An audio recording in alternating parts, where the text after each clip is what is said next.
আসসালামু আলাইকুম রহমতুল্লাহ।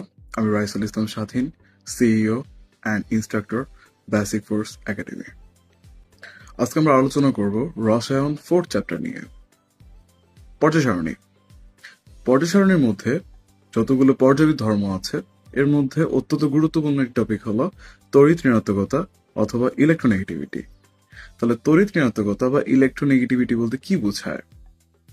তোমাদের বইয়ের ভাষায় সমযোজী বন্ধনে আবদ্ধ দুটি পরমাণু শেয়ারকৃত ইলেকট্রন নিজের দিকে টেনে নেওয়ার ক্ষমতাকে বলা হয় তড়িৎ ঋণাত্মকতা।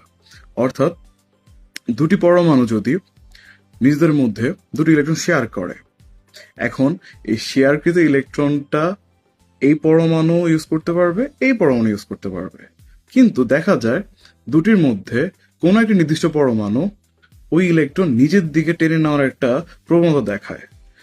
যেই পরমাণুর ইলেকট্রন নিজের দিকে টেনে নেওয়ার প্রবণতা যত বেশি, তার তড়িৎ ঋণাত্মকতা তত বেশি।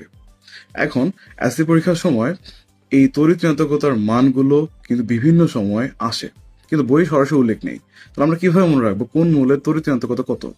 তাহলে আমরা কতগুলো গুরুত্বপূর্ণ মৌলের তড়িৎ ঋণাত্মকতার মান মনে রাখার হ্যাকগুলো এখন শিখবো।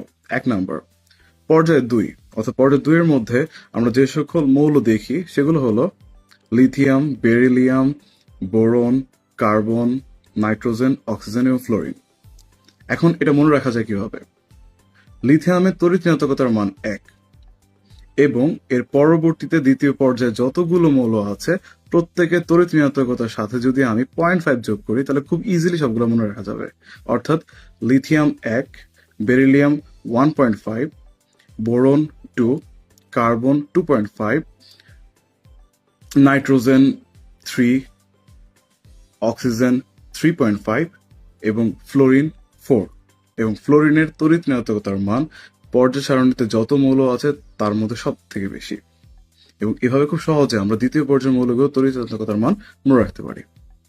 যদি ভিডিওটা তোমাদের ভালো লাগে থাকে তোমাদের ফ্রেন্ডদের সাথে শেয়ার করতে পারো, এবং সামনে আমরা আরো কিছু হ্যাক নিয়ে আসবো ইনশাআল্লাহ।